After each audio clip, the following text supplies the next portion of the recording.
वरिष्ठ नागरिक संघर साधारण बैठक संबलपुर जिला वरिष्ठ नागरिक संघ सभापति अंतर्यामी पाणीक सभापतित्व संबलपुर जिला जमनकीरा ब्लॉक मुक्तेश्वर मंदिर प्रांगण में संबलपुर जिला वरिष्ठ नागरिक संघर एक बैठक अनुष्ठित होई। बैठक में मुख्य अतिथि भाव पश्चिम ओडिशा वरिष्ठ नागरिक महासंघ उपसभापति सदानंद सानवर्षा जोग देइथिबा बेले सम्मानीय अतिथि भाव जमनकीरा बीडीओ श्री रवींद्र सेठी मुक्तेश्वर मंदिर परिचालना सभापति तथा ट्रस्टी पीके कन्नापन वरिष्ठ नागरिक संबलपुर जिला उपसभापति धीरेन्द्र महांती वरिष्ठ नागरिक संबलपुर जिला उपसभापति जुग बिहारी परिडा वरिष्ठ नागरिक उपदेष्टा तथा रेंगाली पूर्वतन विधायक दुर्योधन गड्डिया संबलपुर जिला संगठन सह संपादक सालेग्राम प्रधान संबलपुर जिला सदस्य पद्मनाभ बेहरा कुचिंडा संघ सभ्य प्रमोद पटेल जमनकीरा ब्लॉक सभापति गोकुलानंद दानी प्रमुख उपस्थित रही मंचासीन थिले। कार्यक्रम प्रारंभ में अतिथिगण मां समलेई फोटोचित्र रे माल्यार्पण करी भगवान शिवंक दर्शन करी दीप प्रज्वलन करी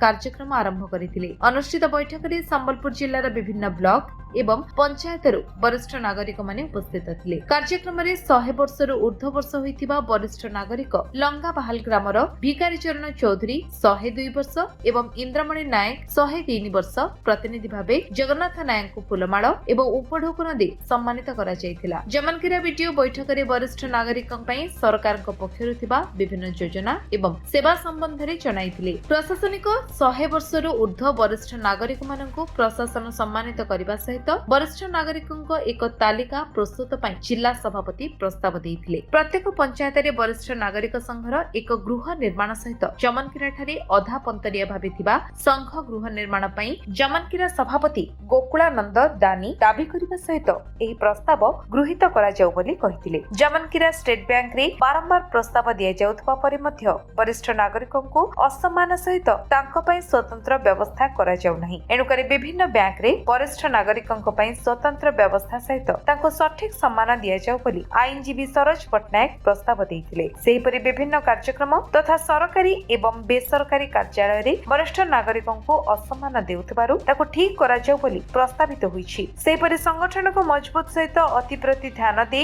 आगामी दिन रे नीतिगत भावे बैठक अनुष्ठित करा जाउ बोली निष्पत्ति निया जाईछि। कार्यक्रम शेष रे संबलपुर जिला उपसभापति जुग बिहारी परिडा धन्यवाद ज्ञापन करथिले। संबलपुर अब्दुल गुलाम खादर रिपोर्ट विश्व विजय न्यूज ओडिशा।